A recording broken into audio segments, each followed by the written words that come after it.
Hi ಎಲ್ಲರಿಗೂ. ಹಗೋರಿಗಳು ಸಾಮಾನ್ಯ ಮನುಷ್ಯರಿಗಿಂತಲೂ ಭಿನ್ನವಾದ ಜೀವನ ಶೈಲಿಯನ್ನು ಇವರುಗಳು ಇಟ್ಟುಕೊಂಡಿರುತ್ತಾರೆ. ಅವರ ಜೀವನ ಶೈಲಿ ಎಂಥವರನ್ನಾದರೂ ನಿಬ್ಬೆರಗಾಗಿಸುತ್ತೆ. ಅಘೋರಿಗಳು ಮೃತದೇಹದೊಂದಿಗೆ ದೈಹಿಕ ಸಂಬಂಧವನ್ನು ಇಟ್ಟುಕೊಂಡಿರುತ್ತಾರೆ ಅಂತ ಹೇಳಲಾಗುತ್ತೆ. ಅಘೋರಿಗಳ ಜೀವನ ಶೈಲಿ ಬಗ್ಗೆ ನೀವು ಕೇಳಿದ್ದೀರಾ?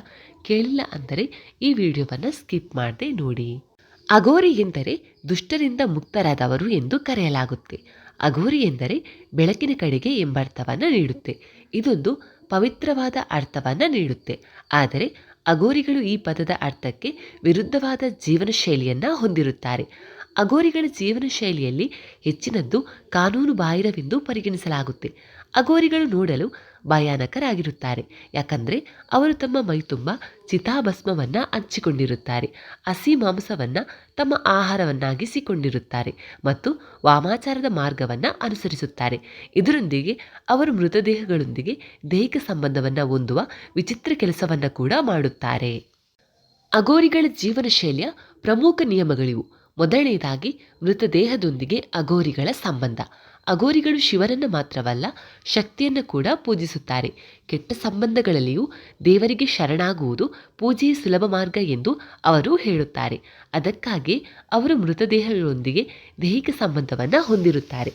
ಅಷ್ಟು ಮಾತ್ರವಲ್ಲ, ಅವರು ಮೃತದೇಹಕ್ಕೆ ಪೂಜೆಯನ್ನು ಕೂಡ ಮಾಡುತ್ತಾರೆ. ಮೃತದೇಹದೊಂದಿಗೆ ದೈಹಿಕ ಸಂಬಂಧವನ್ನು ಹೊಂದುವ ರೀತಿಯನ್ನು ಅವರು ಶಿವ ಮತ್ತು ಶಕ್ತಿಯ ಆರಾಧನೆ ಮಾರ್ಗವೆಂದು ಹೇಳುತ್ತಾರೆ. ಮೃತದೇಹದೊಂದಿಗೆ ದೈಹಿಕ ಚಟುವಟಿಕೆಯನ್ನು ಮಾಡುವಾಗ ಮನಸ್ಸು ದೇವರ ಭಕ್ತಿಯಲ್ಲಿ ಲೀನವಾಗುತ್ತೆ ಎಂಬುದು ಅವರಲ್ಲಿನ ನಂಬಿಕೆಯಾಗಿದೆ. ಮೃತದೇಹದ ಮೇಲೆ ಬೂದಿಯನ್ನು ಹಚ್ಚಿ ಮಂತ್ರಗಳನ್ನು ಪಠಿಸುತ್ತಾ ಡೋಲು ಬಾರಿಸುತ್ತಾ ದೈಹಿಕ ಸಂಪರ್ಕಕ್ಕೆ ಬರುತ್ತಾರೆ. ಋತುಮತಿಯಾದ ಮಹಿಳೆಯೊಂದಿಗೆ ದೈಹಿಕ ಸಂಬಂಧ ಹೊಂದುವುದರಿಂದ ಅಘೋರಿಗಳ ಶಕ್ತಿ ಹೆಚ್ಚುತ್ತೆ ಅಂತ ಕೂಡ ಹೇಳಲಾಗುತ್ತೆ. ಇತರ ಸಾಧುಗಳಂತೆ ಅಘೋರಿಗಳು ಬ್ರಹ್ಮಚಾರ್ಯವನ್ನು ಅನುಸರಿಸುವುದಿಲ್ಲ. ಅವರು ಮೃತದೇಹಗಳೊಂದಿಗೆ ಮಾತ್ರವಲ್ಲದೆ ಜೀವಂತ ಜನರೊಂದಿಗೆ ದೈಹಿಕ ಸಂಬಂಧವನ್ನು ಇಟ್ಟುಕೊಳ್ಳುತ್ತಾರೆ. 2. ಮೃತದೇಹದ ಮೇಲೆ ಕುಳಿತು ಶಿವನ ಆರಾಧನೆ.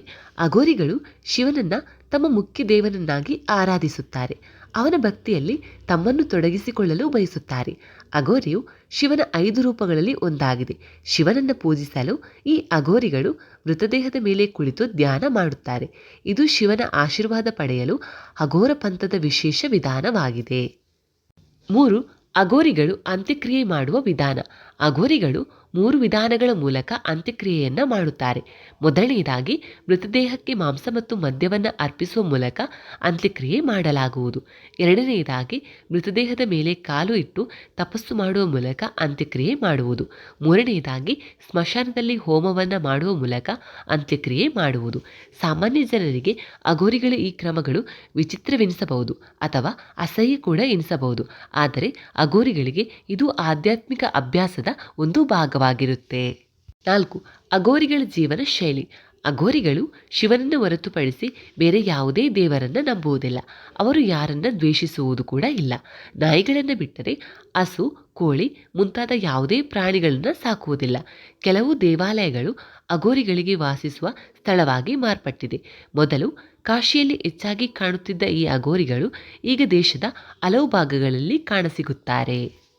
ಅಘೋರಿಗಳು ಮೃತದೇಹದೊಂದಿಗೆ ದೈಹಿಕ ಸಂಬಂಧವನ್ನು ಇಟ್ಟುಕೊಳ್ಳುವುದರಿಂದ ಅವರ ಶಕ್ತಿ ಹೆಚ್ಚಾಗುತ್ತೆ, ಆಧ್ಯಾತ್ಮಿಕ ಬೆಳವಣಿಗೆಯಾಗುತ್ತೆ ಹಾಗೂ ಶಿವನಿಗೆ ಹತ್ತಿರರಾಗುತ್ತೇವೆ ಎಂಬುದು ಅವರಲ್ಲಿ ಇರುವಂತಹ ಬಲವಾದ ನಂಬಿಕೆಯಾಗಿರುತ್ತೆ.